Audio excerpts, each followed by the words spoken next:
Ketika banyaknya perusahaan game barat yang PHK massal dan bahkan hampir bangkrut, ternyata Rockstar yang nyatanya lebih kontroversial lagi masih saja memiliki nama baik yang super duper populer. Sejak pertama kali merilis gamenya pada tahun 1997 sampai dengan tahun sekarang, rata-rata gamenya tidak pernah gagal, bahkan selalu saja mendapatkan rating tinggi di setiap franchise gamenya.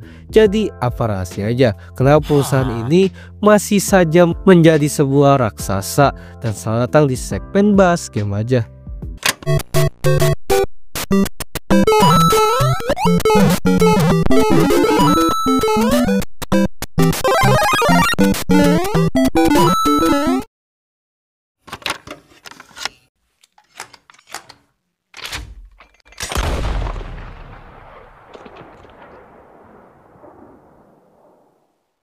Singkat saja, memang sejak dari awal orang-orang di balik perusahaan ini yaitu Dan Houser dan Sam Houser sudah menyatakan kalau mereka akan membuat game yang konsepnya itu out of the box alias beda dari yang lain. Dengan dirilisnya game GTA pertama pada tahun 1997 di mana ternyata konsep out of the box yaitu genre open world 2D yang mereka berikan benar-benar membuat gamers di tahun itu sangat menyukainya, sehingga akhirnya pada tahun 1998 Rockstar akhirnya dibuat di bawah naungan perusahaan Take-Two Interactive yang sebelumnya juga sudah menjadi sebuah perusahaan developer game besar sejak tahun 1993. Dan dari kesuksesan GTA pertama yang mendapatkan banyak respon positif dari berbagai pemain, bahkan franchise selanjutnya yaitu GTA 2 di PS1 juga mendapatkan kesuksesan yang sama karena lagi-lagi memberikan hal-hal baru dengan genre open world 2D khasnya. Dan akhirnya setelah itu muncullah peluang yang benar-benar ketika PS2 dirilis pada tahun 2000, dimana sesuai yang gue jelasin di video yang ini, konsol PS2 menjadi konsol yang paling laris sepanjang masa dan menjadi era dimana gaming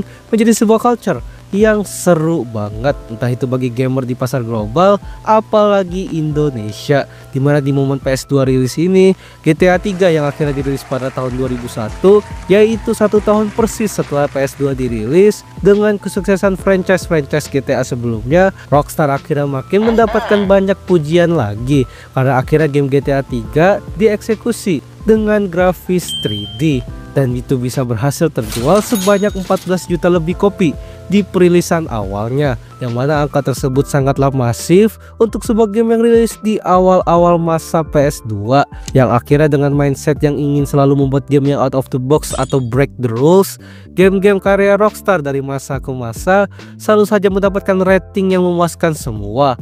Game Bully, GTA San Andreas, Manhunt, Red Dead Redemption, dan tentu saja GTA atau Grand Theft Auto, dimana bahkan sampai sekarang di seri ke-6-nya GTA seolah menjadi sebuah meme dan game yang ditunggu-tunggu banget oleh semua orang. Sejak dulu banyak sekali drama spoiler, kampanye promosi, dan kontroversi setiap Rockstar akhirnya ingin merilis game mereka, dimana lagi-lagi satu kata kunci yaitu out of the box, dimana dari kata kunci inilah semua hal yang membuat Rockstar terkena kontroversi tadilah justru menjadi sebuah bahan promosi.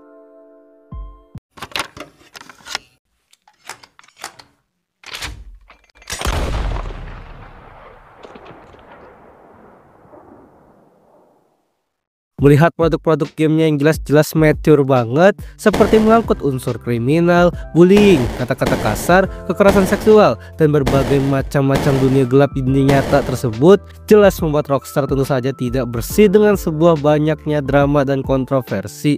Bahkan dari franchise GTA sendiri sudah berapa banyak berita yang isinya adalah seorang pembunuh yang katanya semua kejahatannya terinspirasi dari game GTA itu sendiri. Belum lagi dengan isu-isu lain yang pokoknya Rockstar terkesan enteng banget menambahkan unsur-unsur dunia gelap tersebut ke berbagai gamenya. Tapi nyatanya itulah out of the box yang mereka maksud. Dikala berbagai game yang kesannya main aman, para developer game Rockstar lebih memilih out of the box, dimana mereka nekat memberikan unsur-unsur tersebut ke game mereka. Dan tentu saja out of the box ya nggak cuma di bagian situ aja. Dikala developer lain yang dikala developer lain yang terjebak di zona nyaman mereka, yang akhirnya terus saja merilis franchise yang sama dengan formula yang sama, seperti franchise Assassin's Creed, Battlefield, dan Call of Duty dan lain-lainnya yang formulanya itu begitu-begitu aja di setiap serinya, bahkan terkesan recycle banget. Rockstar selalu saja menambahkan hal baru ke setiap seri baru dari franchise game mereka. Entah itu fitur grafis yang makin realistis, mekanik-mekanik baru yang tidak ada di seri game sebelumnya, dan lain-lain. Yang akhirnya jelas yang berbeda dari developer lain, Rockstar adalah tipikal perusahaan yang mengutamakan kualitas ketimbang kuantitas. Dimana jika kita melihat ke masa-masa sekarang, kuantitas dari Rockstar jelas berbeda jauh dengan perusahaan game lain, dimana Rockstar terkadang bisa membutuhkan waktu 8-10 tahun lebih untuk mengembangkan sebuah seri terbaru dari franchise game mereka. GTA 6 aja jaraknya sejak GTA 5 itu udah lebih dari 10 tahun.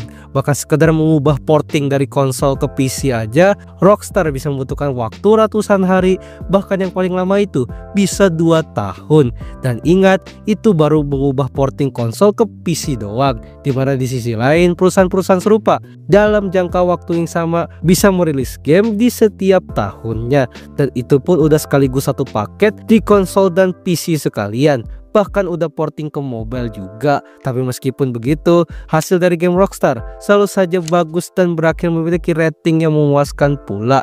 Ibarat tonton YouTuber yang jarang banget upload, tapi sekalinya upload videonya itu selalu bagus dan memuaskan aja. Sehingga memang pada dasarnya Rockstar adalah tipikal perusahaan yang out of the box, tapi cara mainnya itu rapi, dimana mereka selalu saja melakukan hal-hal baru yang berbeda ketimbang perusahaan-perusahaan saingannya.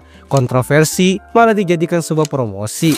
Kuantitas itu apaan? Terus NFT atau tren-trennya culture gak jelas itu juga apaan? Idealisme yang kuat inilah yang anehnya malah bisa membuat Rockstar masih saja ada. Padahal secara genre game ya jelas gamenya yang paling woke, gamenya yang paling R-rated, dan gamenya pula yang paling kontroversial ketimbang franchise game-game lain. Sehingga meskipun banyak sekali perusahaan game yang merugi-rugi terus di era sekarang, anehnya Rockstar bisa mempertahankan nama baiknya bagi konsumennya. Bahkan di berita terbaru, para orang-orang di balik Rockstar sangat-sangat optimis dengan penghasilan game GTA 6. Jadi apakah kalian punya pendapat lain tentang topik ini? Silahkan komen aja. Terima kasih telah nonton video ini. Gimana? Apa kalian baru ngeh kalau game-game legend mau itu di era lama-lama PS2 bahkan sampai sekarang itu mayoritas dipenuhi oleh game-game Rockstar? Silahkan komen juga. Pada akhirnya strategi idealisme out of the box dari awalnya yang membuat Rockstar malah justru masih saja menjadi sebuah raksasa industri game barat sekarang. Bahkan kalaupun ada game-game lain yang sok-sok out of the box, sok-sok sadis lah atau apapun itu, jelas itu karena Rockstar duluan yang memulai. Jadi kira-kira game culture apa lagi yang bisa gue bahas di segmen ini? Bisa banget buat request di kolom komen. Jadi jangan lupa subscribe Dazzle. Dah.